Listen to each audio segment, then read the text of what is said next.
जी वोरा साहब, सबसे पहले तो मैं लेट हो गया, उसके लिए क्षमा, नहीं, क्योंकि मैं ट्रैफिक में फंस गया था। कोई अच्छा, बात बात नहीं। ये है कि जब से ट्रम्प की सत्ता आई है, उस वक्त से उसने एक नैरेटिव सिरजना शुरू कर दिया। नैरेटिव ये था कि हम टैरिफ बहुत कम लगा रहे हैं, दूसरे कंट्री हमारे पर टैरिफ बहुत ज्यादा लगा रहे हैं, तो टैरिफ की समानता होनी चाहिए।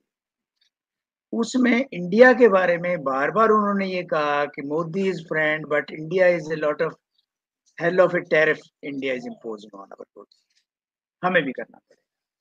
ये नैरेटिव इंडिया के साथ भी किया उन्होंने, ये नैरेटिव उन्होंने साउथ अमेरिका के कंट्रीज के साथ भी किया, कनाडा के साथ भी किया, यूरोपियन यूनियन के साथ भी किया। सबके साथ उन्होंने एक ही कहा कि हम टैरिफ लगाएंगे। और उसमें वो जैसे जैसे पहले तो डराया, डराने के बाद फिर सबको टेबल पर लेके आया टॉक के लिए, फिर वहां पर अपनी बात इम्पोज की या करने की कोशिश की। ये ट्रम्प ने एक ही फॉर्मूला सब जगह अपनाया।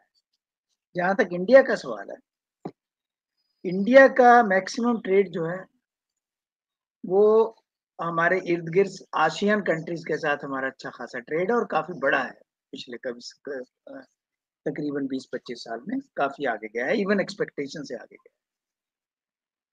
इसी तरह से हमने नर्चर किया गल्फ कंट्रीज को, उनके साथ ट्रेड किया। रशिया के साथ हमारा जो ट्रेड था वो बेसिकली ट्रेड नहीं था, एक वन साइडेड फ्लो था, यानी कि आर्मामेंट्स का। हमारे मैक्सिमम जो एसेट्स हैं नेवी के, एयरफोर्स के, आर्मी के, वो सारे रशियन मेड हैं और हम रशिया के ऊपर डिपेंडेंट है उसकी जो स्पेयर पार्ट्स हैं उन सबसे।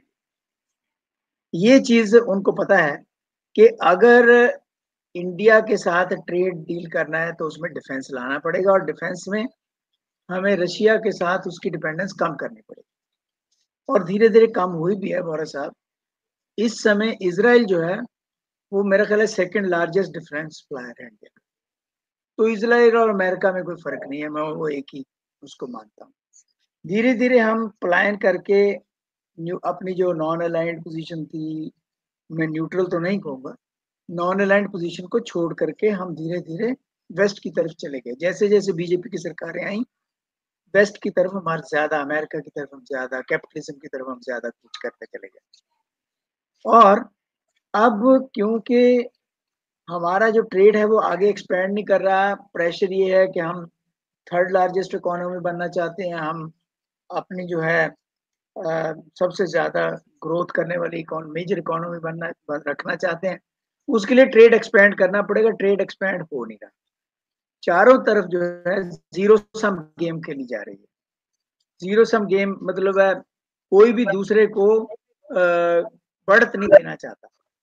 यही अमेरिका का है। अमेरिका को पता है कि इसका बाजू मरोड़ करके, क्योंकि लीडरशिप जो है वो किसी भी सूरत में अमेरिका या अमेरिकन ब्लॉक के साथ किसी तरह का पंगा नहीं लेना चाहते। इसलिए वो जो है चाहते हैं कि जो चाहे हम इम्पोज करते चले जाएं। पिछली बार भी हमारी इसके ऊपर डिस्कशन थोड़ी बहुत हुई थी। अब इसलिए वो क्या कहते हैं कि जी जो मॉडल हमने हर जगह किया है वही मॉडल आप पे लागू होगा, यानी कि जो इंडोनेशिया के साथ किया है या दूसरे कंट्रीज के साथ किया है कि डॉटेड लाइन पे साइन करो और घर को जाओ। अब जो डॉटेड लाइन के साइन करने के लिए अगर हम तैयार हैं तो उसका हमें बहुत ज्यादा वो भी भुगतना पड़ेगा, यानी उसका नतीजा भी भुगतना पड़ेगा। अगर अमेरिका, इसराइल, इंडिया एक नेक्सस बना है पिछले 20 सालों में, तो उधर पाकिस्तान, चाइना और रशिया काउंटर नेक्सस बन रहा है। चाइना जैसे चाइना और रशिया की दोस्ती कोई जग जाहिर है, लेकिन रशिया किसी भी समय चाइना को और ज्यादा सपोर्ट दे करके हमारे खिलाफ खड़ा कर सकता है। वो है भी ऑलरेडी। हम इसीलिए कभी जयशंकर जी जा रहे हैं, कभी कोई जा रहा है कि उनको ठीक करके रखें, लेकिन ऐसा होगा नहीं, क्योंकि चाइना का इंटरेस्ट ये है कि इंडिया के चंक दर चंक जो है वो हम खाते चले जाएं। ट्रेड का तो चलो मैं बात ही नहीं करूंगा, ट्रेड का तो पता ही है हम कितनी ज्यादा ट्रेड डिपेंडेंस हमारी चाइना के ऊपर। एक और बड़ी इंपॉर्टेंट चीज जो है वॉरस साहब, वो ये है कि सार्क जो है वहां पर ट्रेड हमारा मतलब जो सार्क के कंट्रीज हैं सिर्फ 5 या 6% ट्रेड है हमारा। अब पाकिस्तान के साथ बिल्कुल भी ट्रेड नहीं है, जीरो ट्रेड है। इवन वाया दुबई जो होता है उस भी हमने बंद कर दिया। इंडिया चाहता है कि ऐसा सार्क बनाई जाए जो माइनस पाकिस्तान, जिसको वो कहते हैं BBIN, भूटान, बांग्लादेश, इंडिया, नेपाल। लेकिन वो भी कामयाब नहीं हुआ। अब एक और जो काउंटर मूव चला है पाकिस्तान का कि चाइना को सार्क का पार्ट बनाया जाए और इंडिया को माइनस करके सार्क बनाई जाए।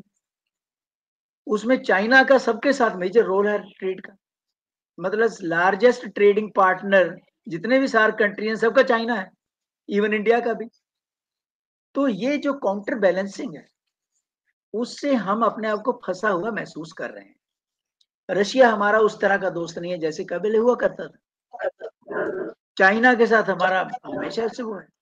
तो ये चीजें, और फिर हमने एक और नई की जिसको कहते हैं Indo Pacific economic corridor. Indo Pacific economic corridor जो है, हिलरी क्लिंटन कभी आई थी, उसका एक लेक्चर था चेन्नई में, मेरा ख्याल है उसने ये मूव की थी, इंडो पैसिफिक इकोनॉमिक कॉरिडोर। उसमें उसमें से हमने एक कंट्री जो सबसे ज्यादा पिक किया है वो वियतनाम। वियतनाम के साथ हमारा ट्रेड काफी ज्यादा बढ़ा है पिछले एक दहाके में कुछ में। लेकिन उससे आगे जो है जापान के साथ, north Korea, south Korea, Philippines, उनसे के साथ हमारा ट्रेड जो है वो उतना ज्यादा डेवलप नहीं हो रहा है। तो ये जो काउंटर बैलेंसिंग और ये जो स्ट्रेटेजिक गेम्स हैं वो पहले डिफेंस में होती थी, अब ट्रेड में भी आ गई। हर कंट्री अपना ट्रेड का जो एरिया है उसको सुरक्षित रख करके मैक्सिमम गेन लेना चाहता है। लेकिन इंडिया इसमें काफी हद तक जिसको कहते हैं फेल हुआ है। वो फेल इसलिए हुआ है कि आप ये नहीं, you can not be with, आप चोर और साध के साथ इकट्ठे नहीं हो सकते। आपको एक चुनना पड़ेगा ना। अब आप उधर यूक्रेन की भी विजिट कर रहे हैं, उधर रशिया से तेल भी ले रहे हैं, उधर आप ये अरबों का साथ भी दे रहे हैं, दूसरी तरफ जो गाजा की लड़ाई है वहां पर हमेशा आप एब्सटेन कर रहे हैं। तो ये नहीं चल सकता, आपको एक पोजीशन लेनी पड़ेगी। अगर कोई पॉलिटिकल पार्टी लीडरशिप पोजीशन नहीं ले सकती, इट मीन्स कि वो इनडिसाइसिव है, उसको नहीं पता कि मैंने क्या करना है। उसका खमियाजा ट्रेड में भी भुगता जाएगा, कल्चर में भी भुगता जाएगा, स्ट्रेटेजिक पार्टनरशिप में भी भुगता जाएगा। इसीलिए हम देखते हैं कि हम साउथ एशिया में भी आइसोलेटेड। हम मुझे एक भूटान है, भूटान भी किसी समय कब चाइना रशिया के पाले में, चाइना के पाले में पर चला जाए नहीं पता है। मालदीव ले लो, और जो आपका स्ट्रिंग ऑफ पर्ल्स बनाए हैं उन्होंने चाइना ने इर्द गिर्द चारों तरफ, वो सबसे हम अपने ही एरिया में आइसोलेटेड। हम कहते हैं जी good neighbourly policy, neighbourhood first, but neighbourhood तो लास्ट हो गया। उसका इम्पैक्ट ट्रेड पे भी है, उसका इम्पैक्ट सब चीजों पे है। जी जी, बिल्कुल आपने सही कहा और बहुत अच्छे बिंदु रखे आपने। तो इसी के साथ दर्शकों